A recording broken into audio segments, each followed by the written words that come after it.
kita kembali lagi bersama Rajut Project dan tentunya dalam edisi Talkroom ini kita kehadiran kembali Presidium ya. Siap. Presidiumnya Alaska nih. Nah, yang paling menarik tahun lalu. Paling menarik adalah Alaska melakukan aksi di Polres Langsa dan Kajari Langsa. Siap. Nah, kita mau tahu nih apa yang memotivasi dasar gerakan ini bisa dilaksanakan di sana. Oke, baik Bang. Terima kasih udah mengundang kita Bang. Iya, di siap. Talkroom ini Bang. Iya. Untuk kedua kalinya Bang. Untuk kedua kalinya. Nah, jadi kalau langsung ke topik kita, Abang tanya motivasi kita aksi kemarin Di Polres di Langsa Polres dan di Kajati. Kajari Langsa. karena saya dan teman-teman ada mengkaji beberapa kasus sih Bang. Kebetulan sewaktu kita unjuk rasa itu kita bertemakan usut skandal maling volume. Usut skandal maling volume. Usut skandal maling volume yang dimana saya dan teman-teman Alaska itu mengkaji temuan BPKRI. Itu tidak satu tahun itu Bang, dari tahun 2017, 18, 19 dan 2020 itu ada persoalan yang terus berulang-ulang dilakukan. Nah, mengapa kita merujuknya ke Polres ataupun Kajari? Kenapa nggak langsung di dinasnya? Kita ada mencurigai Bang, ada mencurigai dan bertanya-tanya gitu. Ada apa sih hukum di Kota Langsa ini? Iya. Kenapa masalah ini berulang-ulang selalu terjadi gitu? Nah, setelah kita coba mengkaji lebih dalam, kami mendapat kesimpulan. Ini kesimpulan kami ataupun menduga ataupun indikasi hukum di Kota Langsa ini sudah bercinta dengan pemerintahan. Wow. Nah, jadi ketika menurut kami Alaska, ketika hukum sudah bercinta dengan pemerintahan ini siapa yang mengawasi? Iya. Siapa yang tindak gitu Bang. Makanya kita mengambil titik unjuk rasa hari itu di Polres dan Kajari Langsa. Yang dimana harapannya di aksi tersebut kita meminta juga kepada Kajati Aceh khususnya dan Polda Aceh agar mengevaluasi jajarannya yang di daerah ini tadi Bang. Untuk ya sesuailah dengan foksinya gitu. Jangan bercinta dengan pemerintahan. Ketika sudah bercinta dengan pemerintahan, kami mengindikasi hukum di Kota Langsa khususnya itu sudah bercinta dengan pemerintahan. Maka ketika sudah bercinta, pemerintahan ini tidak ada takutnya, sehingga timbullah tadi kesalahan tadi berulang-ulang kali dilakukan.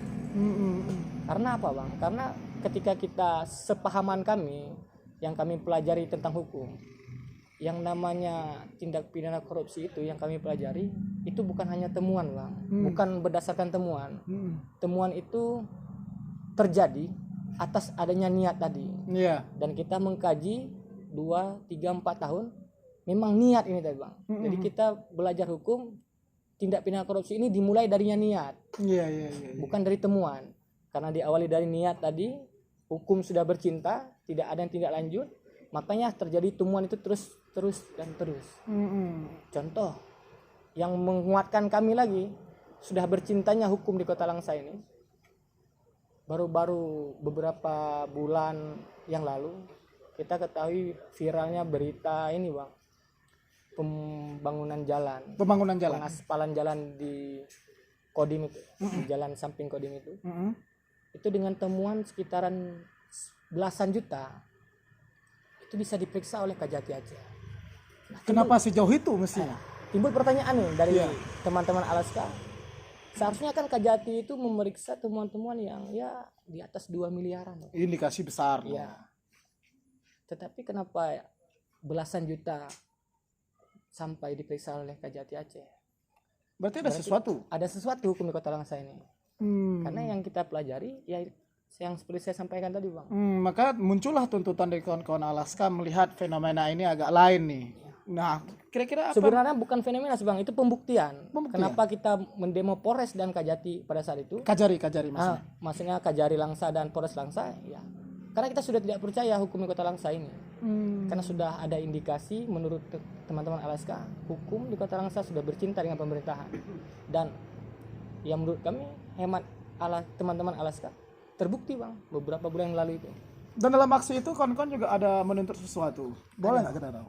Ya, menuntutnya yang pertama kita minta evaluasi dari Kajati Aceh dan Polda Aceh, mengevaluasi aparatnya ataupun unit-unitnya yang di daerah agar lebih maksimal lah sebagai fungsinya sebagai aparat penegak hukum. Iya.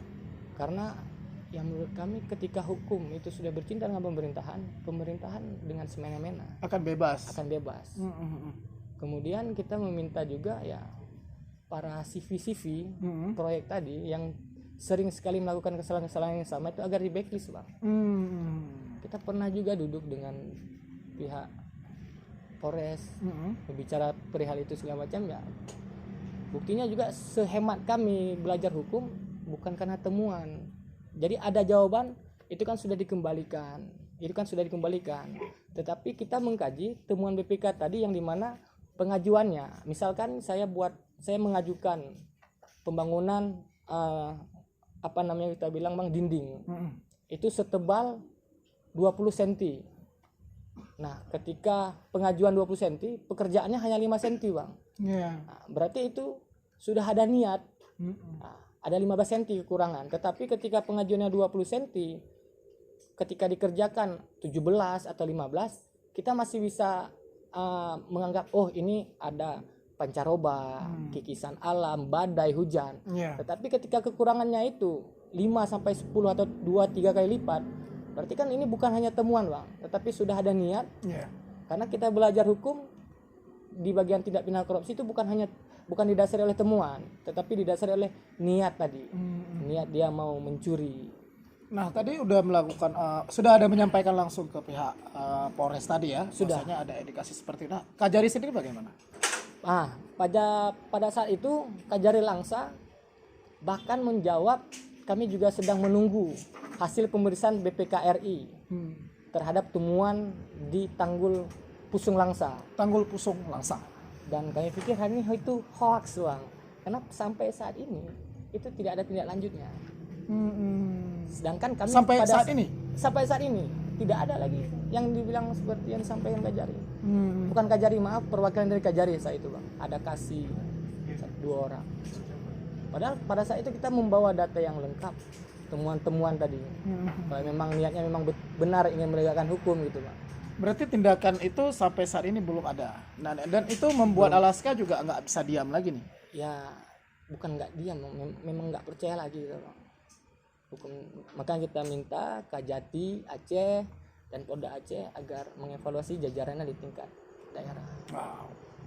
Artinya Alaska hari ini melihat keadaan ini sehingga harus dari provinsi nih harus menindaklanjuti hal-hal yang bersifat dengan pidana korupsi yang terjadi di daerah, begitu ya, Bung ya. Nah, kira-kira Bung Abdi nih, kalau sudah bicara tentang aksi seperti itu, dengan apa yang teman-teman temukan di lapangan itu sesuai dengan data dong? Alhamdulillah, Bang, karena kita juga nggak akan berani ketika kita mengkritik tanpa data. Bukan hanya data sih sebenarnya, kajian dan pertimpah-timpahan data. Jadi tidak satu data. Dan lagi pun kita cross check lapangan, benar nggak apa yang dibilang, di mana sih dibangun, benar nggak sesuai dengan temuan. Kita coba cek walaupun kita lihat benar. Jalannya bergelombang, kemudian juga nggak terlalu lama sudah agak Wah, ini menarik nih, dan tentunya kita sama-sama berharap ada titik terang ya dari apa yang sudah teman-teman Alaska perjuangkan ya. Terima kasih Bung Abdi. Mungkin dalam edisi ini sangat menarik nih, isu yang bukan isu malahan ya, fakta yang ditemukan di lapangan dan aksi yang dilakukan oleh Alaska. Kira-kira ke depan kita akan menanti lagi nih apa yang aksi-aksi selanjutnya akan dilakukan oleh Alaska dengan temuan mereka di lapangan. Terima kasih Bung Abdi dalam kesempatan ini dalam edisi Talk Room. Terima kasih. Assalamualaikum warahmatullahi wabarakatuh.